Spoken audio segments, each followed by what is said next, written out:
ओम नमः शिवाय।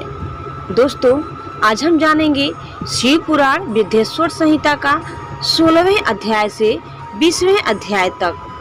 तो आइए हम आगे बढ़ते हैं और जानते हैं 16वें अध्याय का कथा क्या होता है। आइए। ऋषियों ने कहा, साधु शिरोमणि सूत जी, हमें देव प्रतिमा के पूजन की विधि बताइए जिससे अभिष्ट फल की प्राप्ति होती है। सूत जी बोले, हे महर्षियों, मिट्टी से बनाई हुई प्रतिमा का पूजन करने से पुरुष स्त्री सभी के मनोरथ सफल हो जाते हैं।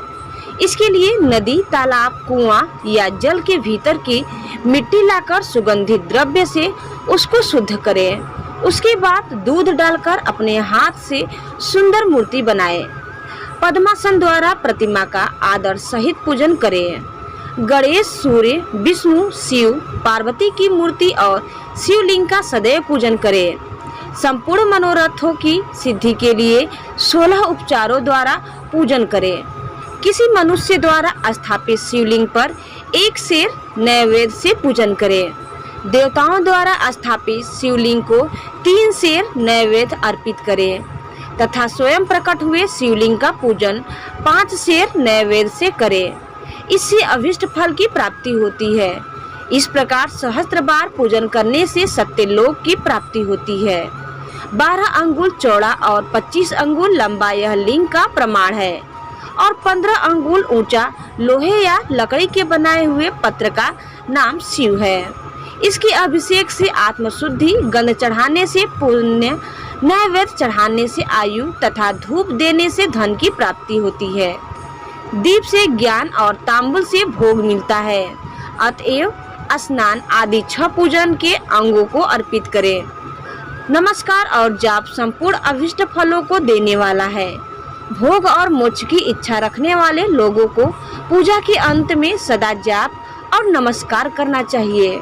जो मनुष्य जिस देवता की पूजा करता है वह उस देवता के लोक को प्राप्त करता है तथा उनके बीच के लोगों में उचित फल को भोगता है। हे महर्षियों, भूलोक में श्री गणेश पूजनीय हैं। शिव जी के द्वारा निर्धारित तिथि वार नक्षत्र में जो विधि सहित इनकी पूजा करता है उसके सभी पाप एवं शोक दूर हो जाते हैं और वह अभिष्ट फलों को पाकर मोक्ष को प्राप्त करता है। यदि मध्याह्न के बाद तिथि का आरंभ होता है तो रात्रि तिथि का पूर्व भाग पितरों के श्राद्ध आदि कर्म के लिए उत्तम होता है तथा बाद का भाग जिस दिन के लिए समय देव कर्म के लिए अच्छा होता है। वेदों में पूजा शब्द को ठीक प्रकार से परिभाषित नहीं किया गया है। पूह का अर्थ है भोग और फल की सिद्धि। जिस कर्म से संपन्न होती है उसका नाम पूजा है। मनवांछित वस्तु तथा ज्ञान अभिष्ट वस्तुएं है। लोक और वेद में पूजा शब्द का अर्थ विख्यात है। नित्य कर्म भविष्य में फल देने वाले होते हैं। लगातार पूजन करने से शुभ कामनाओं की पूर्ति होती है तथा पापों का क्षय होता है।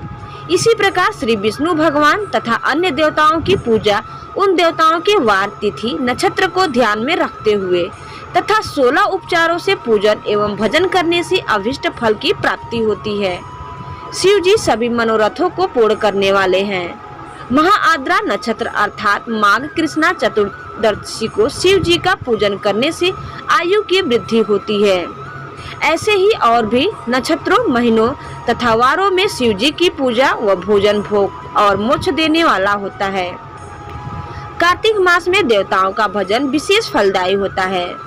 विद्वानों के लिए यह उचित है कि इस महीने में सब देवताओं का भजन करें। संयम व नियम से जाप, तप, हवन और दान करें, क्योंकि कार्तिक मास में देवताओं का भजन सभी दुखों को दूर करने वाला है। कार्तिक मास में रविवार के दिन जो सूर्य की पूजा करता है और तेल व कपास का दान करता है उसका कुष्ठ रोग भी दूर हो जाता है। जो अपने तन मन को जीवन पर्वत शिव को अर्पित कर देता है उसे शिव जी मोक्ष प्रदान करते हैं। योनि और लिंग इन दोनों स्वरूपों के शिव स्वरूप में समाविष्ट होने के कारण वे जगत के जन्म निरूपण है और इसी नाते से जन्म की निवृत्ति के लिए शिव जी की पूजा का अलग विधान है। सारा जगत बिंदु नाद स्वरूप है। बिंदु शक्ति है और नाद शिव। इसीलिए सारा जगत शिव शक्ति स्वरूप ही है। नाद बिंदु का और बिंदु इस जगत का आधार है। आधार में ही आधे और समावेश अथवा लय होता है। यही सलीकरण है। इस सलीकरण की स्थिति में ही सृष्टि काल में जगत का आरंभ हुआ है। शिवलिंग बिंदु नाद स्वरूप है, अतः इसे जगत का कारण बताया गया है। बिंदु देव हैं और नाद शिव, इनका संयुक्त रूप ही शिवलिंग कहलाता है। अतः जन्म के संकट से छुटकारा पाने के लिए शिवलिंग की पूजा करनी चाहिए।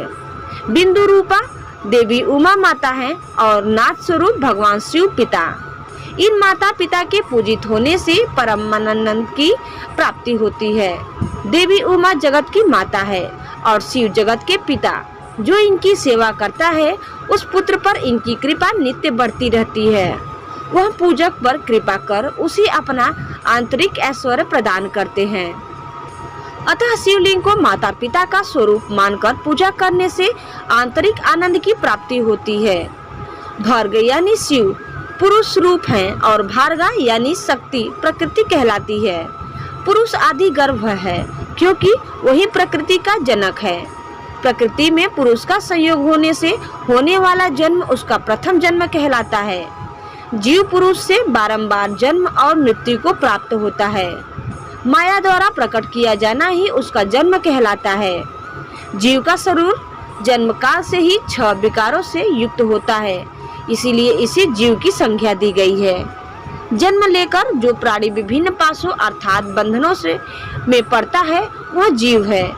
जीव पशुता के पास से जितना छूटने का प्रयास करता है उसमें उतना ही उछलता जाता है। कोई भी साधन जीव को जन्म मृत्यु के चक्र से मुक्त नहीं कर पाते। शिव के अनुग्रह से ही महामाया का प्रसाद जीव को प्राप्त होता है और मुक्ति मार्ग पर अग्रसर होता है। जन्म मृत्यु के बंधन से मुक्त होने के लिए श्रद्धा पूर्वक शिवलिंग का पूजन करना चाहिए। गाय के दूध, दही और घी को शहद और शक्कर के साथ मिलाकर पंचामृत तैयार करें तथा इन्हें अलग अलग भी रखें।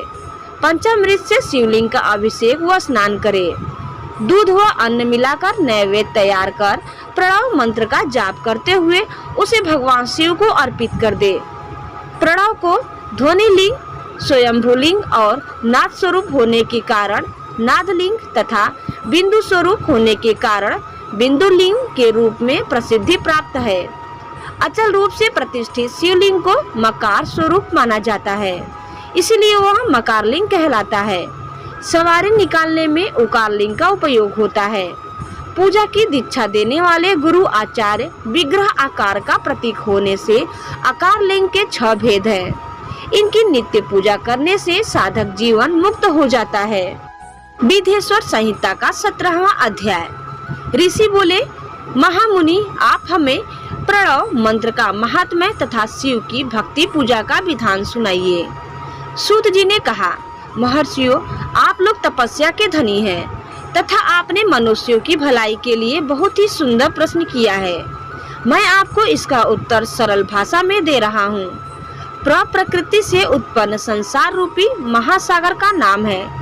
प्रणव इससे पार करने के लिए नौका स्वरूप है, इसीलिए ओमकार को प्रणव की संज्ञा दी गई है। प्र यानी परपंच, न नहीं है वह तुम्हारे लिए, इसीलिए ओम को प्रणव नाम से जाना जाता है। अर्थात प्रणव वह शक्ति है जिसमें शिव के लिए किसी प्रकार का भी प्रपंच अथवा धोखा नहीं है। यह प्रणव मंत्र सभी भक्तों को मोक्ष देता है। मंत्र का जाप तथा इसकी पूजा करने वाले उपासकों को यह नूतन ज्ञान देता है। माया रहित महेश्वर को भी नौ अर्थात नूतन कहते हैं। वे परमात्मा के शुद्ध स्वरूप है। प्रणव साधक को नया अर्थात शिव स्वरूप देता है, इसीलिए विद्वान इसे प्रणव नाम से जानते हैं, क्योंकि यह 9 दिव्य परमात्मा ज्ञान प्रकट करता है, इसीलिए यह प्रणव है। प्रणव के 2 भेद हैं, स्थूल और सूक्ष्म। ओम सूक्ष्म प्रणव व नमः शिवाय यह पंचाक्षर मंत्र स्थूल प्रणव है। जीवन मुक्त पुरुष के लिए सूक्ष्म प्रणव के जाप का विधान है, क्योंकि यह सभी साधनों का सार है। देह का विलय होने तक सूक्ष्म प्रणव मंत्र का जाप अर्थभूत परमार्थ तत्व का अनुसंधान करता है। शरीर नष्ट होने पर ब्रह्मा स्वरूप शिव को प्राप्त करता है। इस मंत्र का 36 करोड़ बार जाप करने से मनुष्य योगी हो जाता है। यह अकार, उकार, मकार, बिंदु और नाद सहित अर्थात अ, उ, म 3 दीर्घ अक्षरों और मात्राओं सहित प्रणव होता है, जो योनियों के हृदय में निवास करता है। यही सब पापों का नाश करने वाला है। अ शिव है, उ शक्ति और मकार इनकी एकता है। पृथ्वी, जल, तेज, वायु और आकाश 5 भूत तथा शब्द स्पर्श आदि 5 विषय कुल मिलाकर 10 वस्तुएं मनुष्यों की कामना के विषय हैं। इनकी आशा मन में लेकर जो कर्मों का अनुष्ठान करते हैं वे प्रकृति मार्गी कहलाते हैं, तथा जो निष्काम भाव से शास्त्रों के अनुसार कर्मों का अनुष्ठान करते हैं वे निवृत्त मार्गी हैं। वेद के आरंभ में तथा दोनों समय की संध्या वंदना के समय सबसे पहले उकार का प्रयोग करना चाहिए। प्रणव के 9 करोड़ जाप से पुरुष शुद्ध हो जाता है, फिर 9 करोड़ जाप से पृथ्वी की, फिर इतने ही जाप से तेज की, फिर 9 करोड़ जाप से वायु की और फिर 9 करोड़ जाप से गंध की सिद्धि होती है। ब्राह्मण सहस्त्र ओमकार मंत्रों का रोजाना जाप करने से प्रबुद्ध व शुद्ध योगी हो जाता है। फिर जितेंद्रिय होकर 5 करोड़ का जाप करता है तथा शिवलोक को प्राप्त होता है। क्रिया, तप और जाप के योग से शिव योगी 3 प्रकार के होते हैं। धन और वैभव से पूजा सामग्री एकत्र कर अंगों से नमस्कार आदि करते हुए इष्ट देव की प्राप्ति के लिए जो पूजा में लगा रहता है वह क्रिया योगी कहलाता है। पूजा में संलग्न रहकर जो परिमित भोजन करता है एवं ब्रह्मा इंद्रियों को जीतकर वश में करता है उसे तपोयोगी कहते हैं। सभी सद्गुणों से युक्त होकर सदा शुद्ध भाव से समस्त कार्य कर शांत हृदय से निरंतर जो जाप करता है वह जप योगी कहलाता है। जो मनुष्य 16 उपचारों से शिव योगी महात्माओं की पूजा करता है वह शुद्ध होकर मुक्ति को प्राप्त करता है। ऋषियों, अब मैं तुमसे जप योग का वर्णन करता हूँ। सर्वप्रथम मनुष्य को अपने मन को शुद्ध कर पंचाक्षर मंत्र नमः शिवाय का जाप करना चाहिए। यह मंत्र संपूर्ण सिद्धियां प्रदान करता है। इस पंचाक्षर मंत्र के आरंभ में ओम का जाप करना चाहिए। गुरु के मुख से पंचाक्षर मंत्र का उपदेश पाकर कृष्ण पक्ष प्रतिपदा से लेकर चतुर्दशी तक साधक रोज एक बार परिमित भोजन करे, मौन रहे, इंद्रियों को वश में रखे, माता पिता की सेवा करे, नियम से 1 सहस्त्र पंचाक्षर मंत्र का जाप करे, तभी उसका जप योग शुद्ध होता है। भगवान शिव का निरंतर चिंतन करते हुए पंचाक्षर मंत्र का 5 लाख जाप करे। जप काल में शिव जी के कल्याणमय स्वरूप का ध्यान करे। ऐसा ध्यान करे कि भगवान शिव कमल की आसन पर विराजमान है। उनका मस्तक गंगा जी और चंद्रमा की कला से सुशोभित है। उनकी बाईं ओर भगवती उमा विराजमान है। अनेक शिवगण वहां खड़े होकर उनकी अनुपम छवि को निहार रहे हैं। मन में सदा शिव का बारंबार स्मरण करते हुए सूर्य मंडल से पहले उनकी मानसिक पूजा करें। पूर्व की ओर मुख करके पंचाक्षर मंत्र का जाप करें। उन दिनों साधक शुद्ध कर्म करे तथा अशुद्ध कर्मों से बचा रहे। जाप की समाप्ति के दिन कृष्ण पक्ष की चतुर्थी को शुद्ध होकर हृदय शुद्ध से बाहर सहस्त्र जाप करे। तत्पश्चात ईशान तत्पुरुष अघोर वामदेव तथा अघ्योजात के प्रतीक स्वरूप 5 शिव भक्त ब्राह्मणों का वर्ण कर शिव का पूजन विधि पूर्वक कर होम प्रारंभ करे। माँ का अर्थ है लक्ष्मी, उससे कर्म भोग प्राप्त होता है, इसीलिए यह माया अर्थात कर्म माया कहलाती है। इसी से ज्ञान भोग की प्राप्ति होती है, इसीलिए उसे माया या ज्ञान माया भी कहा गया है। उपयुक्त सीमा से नीचे नश्वर भोग है और ऊपर नित्य भोग।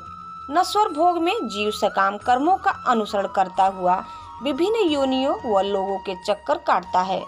बिंदु पूजा में तत्पर रहने वाले उपासक नीचे के लोगों में घूमते हैं। निकाम भाव से शिवलिंग की पूजा करने वाले ऊपर के लोक में जाते हैं। नीचे कर्म लोक है और यहाँ सांसारिक जीव रहते हैं।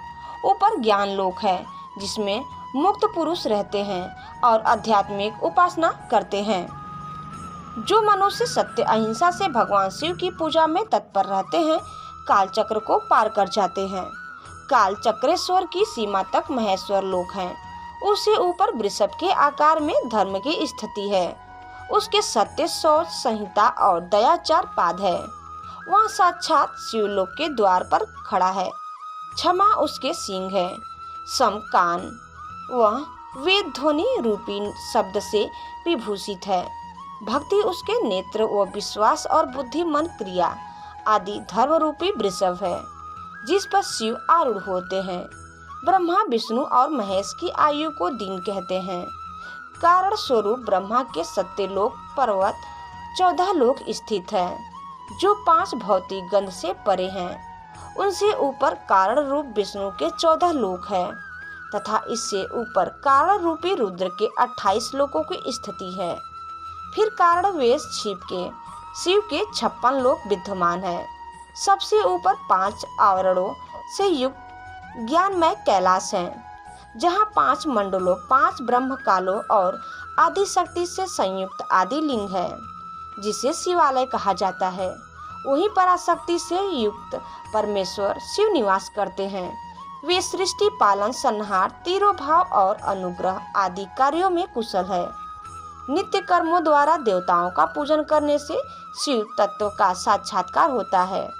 जिन पर शिव की कृपा दृष्टि पड़ चुकी है वे सब मुक्त हो जाते हैं। अपने आत्मा में आनंद का अनुभव करना ही मुक्ति का साधन है। जो पुरुष क्रिया, तप, जाप, ज्ञान और ध्यान रूपी धर्मों से शिव का साक्षात्कार करके मोक्ष को प्राप्त कर लेता है उसके अज्ञान को भगवान शिव दूर कर देते हैं। विद्येश्वर संहिता का 18वां अध्याय। ऋषि बोले, सर्वज्ञों में श्रेष्ठ सूत जी, बंधन और मोक्ष क्या है? कृपया हम पर कृपा कर हमें बताइए। सूत जी ने कहा, महर्षियों, मैं बंधन और मोक्ष के स्वरूप व उपाय का वर्णन तुम्हारे लिए कर रहा हूँ। पृथ्वी के 8 बंधनों के कारण ही आत्मा की जीव संज्ञा है, अर्थात बंधनों में बंधा हुआ जीव बद्ध कहलाता है और जो उन बंधनों से छूटा हुआ है उसे मुक्त कहते हैं। प्रकृति, बुद्धि, त्रिगुणात्मक अहंकार और 5 तन्मात्राएं आदि 8 तत्वों के समूह से देह की उत्पत्ति हुई है। देह से कर्म होता है और फिर कर्म से नूतन देह की उत्पत्ति होती है। शरीर को स्थूल, सूक्ष्म और कारण के भेद से जानना चाहिए। स्थूल शरीर व्यापार कराने वाला, सूक्ष्म शरीर इंद्रिय भोग प्रदान करने वाला तथा शरीर को आत्मानंद की अनुभूति कराने वाला होता है। कर्मों के द्वारा ही जीव पाप और पुण्य भोगता है। इन्हीं से सुख दुख की प्राप्ति होती है। अतः कर्म पाश में बंधकर जीव शुभाशुभ कर्मों द्वारा चक्र की भांति घुमाया जाता है। इससे छुटकारा पाने के लिए महाचक्र के कर्ता भगवान शिव की स्तुति और आराधना करनी चाहिए। शिव ही सर्वज्ञ, परिपूर्ण और अनंत शक्तियों को धारण किए हैं। जो मन, वचन, शरीर और धन से बेरलिंग या भक्तजनों में शिव भावना करके उनकी पूजा करते हैं उन पर शिव जी की कृपा अवश्य होती है। शिवलिंग में शिव की प्रतिमा ने शिव भक्तजनों में शिव की भावना करके उनकी प्रसन्नता के लिए पूजा करनी चाहिए। पूजन शरीर, मन, वाणी और धन से कर सकते हैं। भगवान शिव पूजा करने वाले पर विशेष कृपा करते हैं और अपने लोक में निवास का सौभाग्य प्रदान करते हैं। जब तन्मात्राएं वश में हो जाती है तब जीव जगदम्बा सहित शिव का सामीप्य प्राप्त कर लेता है। भगवान का प्रसाद प्राप्त होने पर बुद्धि वश में हो जाती है। सर्वज्ञता और तृप्ति शिव के ऐश्वर्य है। इन्हें पाकर मनुष्य की मुक्ति हो जाती है। इसीलिए शिव का कृपा प्रसाद प्राप्त करने के लिए उन्हीं का पूजन करना चाहिए। शिव क्रिया, शिव तप, शिव मंत्र जाप, शिव ज्ञान और शिव ध्यान प्रतिदिन प्रातः से रात को सोते समय तक, जन्म से मृत्यु तक करना चाहिए एवं मंत्रों और विभिन्न पुष्पों से शिव की पूजा करनी चाहिए। ऐसा करने से भगवान शिव का लोक प्राप्त होता है। ऋषि बोले, उत्तम व्रत का पालन करने वाले सूत जी, शिवलिंग की पूजा कैसे करनी चाहिए, कृपया कर हमें बताइए। सूत जी ने कहा, ब्राह्मणों, सभी कामनाओं को पूर्ण करने वाले लिंग के स्वरूप का मैं तुमसे वर्णन कर रहा हूँ। सूक्ष्म लिंग निष्कल होता है और स्थूल लिंग सकल। पंचाक्षर मंत्र को स्थूल लिंग कहते हैं। दोनों ही लिंग साक्षात मोक्ष देने वाले हैं। प्रकृति एवं पौरुष लिंग के रूपों के बारे में एकमात्र भगवान शिव ही जानते हैं और कोई नहीं जानता। पृथ्वी पर 5 लिंग है जिनका विवरण मैं तुम्हें सुनाता हूँ। पहला स्वयंभू शिवलिंग, दूसरा बिंदु लिंग, तीसरा प्रतिष्ठित लिंग, चौथा चरलिंग और 5वां गुरुलिंग। देवहर्षियों की तपस्या से संतुष्ट हो उनके समीप प्रकट होने के लिए पृथ्वी के अंतर्गत बीज रूप में व्याप्त हुए भगवान शिव वृक्षों के अंकुर की भांति भूमि को भेद कर नादलिंग के रूप में व्यक्त हो जाते हैं। स्वतः प्रकट होने के कारण ही इसका नाम स्वयंभू लिंग है। इसकी आराधना करने से ज्ञान की वृद्धि होती है। सोने चांदी भूमि वेदों पर हाथ से प्रणव मंत्र लिखकर भगवान शिव की प्रतिष्ठा और आह्वान करें तथा 16 उपचारों से उनकी पूजा करें। ऐसा करने से साधक को ऐश्वर्य की प्राप्ति होती है। देवताओं और ऋषियों ने आत्मसिद्धि के लिए पौरुष लिंग की स्थापना मंत्रों के उच्चारण द्वारा की है। यही प्रतिष्ठित लिंग कहलाता है। किसी ब्राह्मण अथवा राजा द्वारा मंत्र पूर्व स्थापित किया गया लिंग भी प्रतिष्ठित लिंग कहलाता है, किंतु वह प्राकृतिक लिंग है। शक्तिशाली और नित्य होने वाला पौरुष लिंग तथा दुर्बल और अनित्य होने वाला प्राकृतिक लिंग कहलाता है। लिंग नाभि, जीभ, हृदय और मस्तक में विराजमान आध्यात्मिक लिंग को चरलिंग कहते हैं। पर्वत को पौरुष लिंग और भूतल को विद्वान लिंग मानते हैं। पौरुष लिंग समस्त ऐश्वर्य को प्रदान करने वाला है। प्राकृतिक लिंग धन प्रदान करने वाला है। चरलिंग में सबसे प्रथम रसलिंग ब्राह्मणों को अभीष्ट वस्तु प्रदान करने वाला है। सुअरलिंग वैश्यों को धन, बाणलिंग क्षत्रियों को राज्य, सुंदरलिंग सूत्रों को महाशुद्धि प्रदान करने वाला है। बचपन, जवानी और बुढ़ापे में स्फटिकमय शिवलिंग का पूजन स्त्रियों को समस्त भोग प्रदान करने वाला होता है। समस्त पूजा कर्म गुरु के सहयोग से करें। इष्ट देव का अभिषेक करने के पश्चात अगहनी के चावल की बनी खीर तथा नैवेद्य अर्पण करें। निवृत्त मनुष्य को सूक्ष्म लिंग का पूजन विभूति के द्वारा करना चाहिए। विभूति लोकाग्निज नीत, वेदाग्नि जनित और शिवाग्नि जनित 3 प्रकार की होती है। लोकाग्नि जनित अर्थात लौकिक भस्म को शुद्धि के लिए रखें। मिट्टी, लकड़ी और लोहे के पात्रों की धान्य, तिल, वस्त्र आदि की भस्म से शुद्धि होती है। वेदों से जनित भस्म को वैदिक कर्मों के अंत में धारण करना चाहिए। मूर्तिधारी शिव का मंत्र पढ़कर बेल की लकड़ी जलाएं। कपिला गाय के गोबर तथा समी पीपल, पलाश, बड़, अमलतास और बेर की लकड़ियों से अग्नि जलाएं। इसे शुद्ध भस्म माना जाता है। भगवान शिव ने अपने गले में विराजमान प्रपंच को जलाकर भस्म स्वरूप से सार तत्व को ग्रहण किया है। उनके सारे अंग विभिन्न वस्तुओं के सार रूप हैं। भगवान शिव ने अपने माथे के तिलक में ब्रह्मा, विष्णु और रुद्र के सार तत्व को धारण किया है। सजल भस्म को धारण करके शिव जी की पूजा करने से सारा फल मिलता है। शिव मंत्र से भस्म धारण कर श्रेष्ठ आश्रमी होता है। शिव की पूजा अर्चना करने वाले को अपवित्रता और सूतक नहीं लगता। गुरु शिष्य के राजक, तामस और तमोगुण का नाश कर शिव का बोध कराता है। ऐसे गुरु के हाथ से भस्म धारण करनी चाहिए।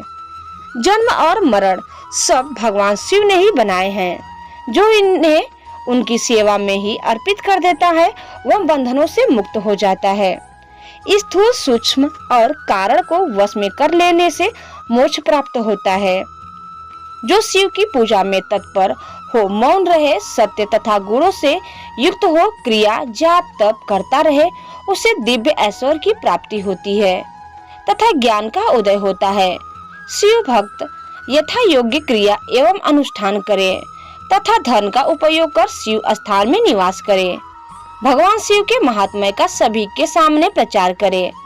शिव मंत्र के रहस्य को उनके अलावा कोई नहीं जानता, इसीलिए शिवलिंग का नित्य पूजन करे।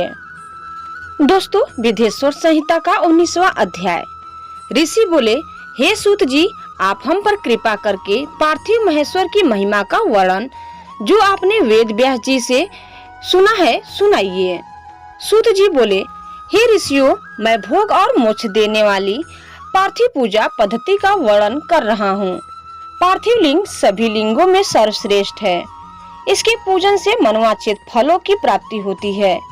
अनेक देवता, दैत्य, मनुष्य, गंधर्व, सर्प एवं राक्षस शिवलिंग की उपासना से अनेक सिद्धियां प्राप्त कर चुके हैं। जिस प्रकार सतयुग में रत्न का, त्रेता में स्वर्ण का व द्वापर में पारे का महत्व है, उसी प्रकार कलयुग में पार्थिव लिंग अति महत्वपूर्ण है। शिव मूर्ति का पूजन तप से भी अधिक फल प्रदान करता है। जिस प्रकार गंगा नदी सभी नदियों में श्रेष्ठ एवं पवित्र मानी जाती है, उसी प्रकार पार्थिव लिंग सभी लिंगों में सर्वश्रेष्ठ है। जैसे सब व्रतों में शिवरात्रि का व्रत श्रेष्ठ है, सब दैवी शक्तियों में देवी शक्ति श्रेष्ठ है, वैसे ही सब लिंगों में पार्थिव लिंग श्रेष्ठ है। पार्थिव लिंग का पूजन धन, वैभव, आयु एवं लक्ष्मी देने वाला तथा संपूर्ण कार्यों को पूर्ण करने वाला है।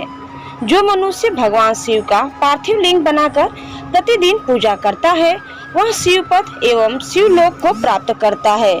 निष्काम भाव से पूजन करने वाले को मुक्ति मिल जाती है। जो ब्राह्मण कुल में जन्म लेकर भी पूजन नहीं करता, वह घोर नरक को प्राप्त करता है। दोस्तों, विदेश्वर संहिता का 20वां अध्याय।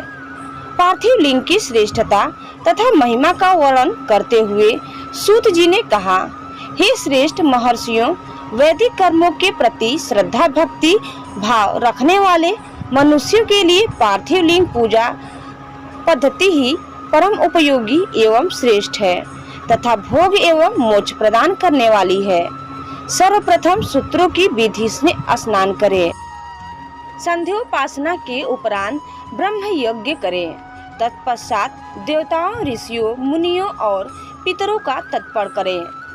सब नित्य कर्मों को करके शिव भगवान का स्मरण करते हुए भस्म तथा रुद्राक्ष को धारण करें। फिर पूर्ण भक्ति भावना से पार्थिव लिंग की पूजा अर्चना करें। ऐसा करने से संपूर्ण मनोवांछित फलों की प्राप्ति होती है।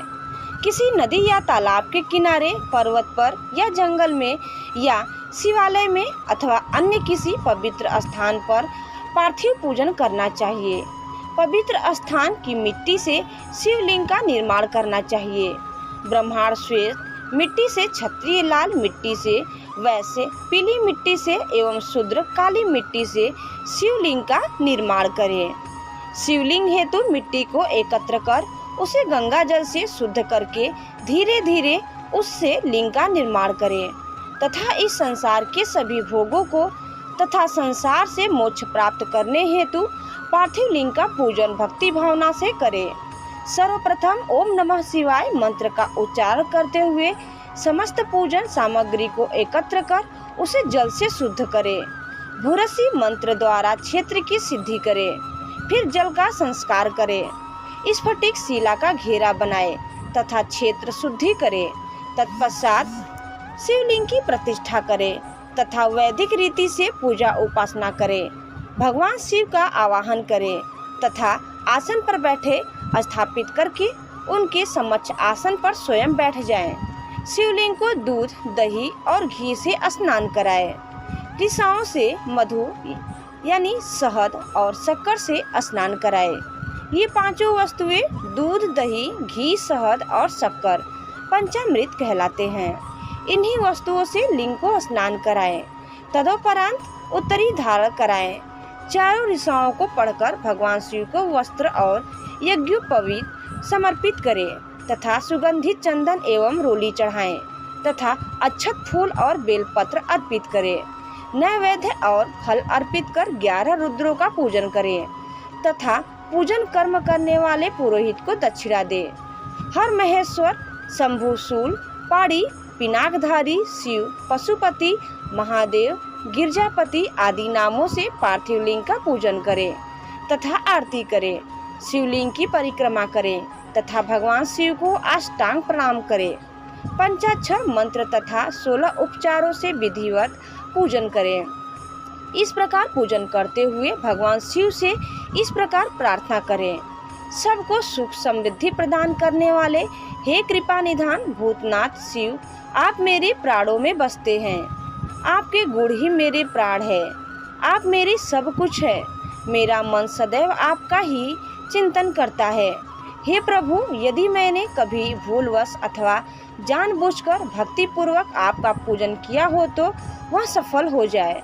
मैं महापापी हूँ, पतित हूँ, जबकि आप पतित पावन हैं। हे महादेव सदाशिव, आप वेदों, पुराणों और शास्त्रों के सिद्धांतों के परम ज्ञाता है।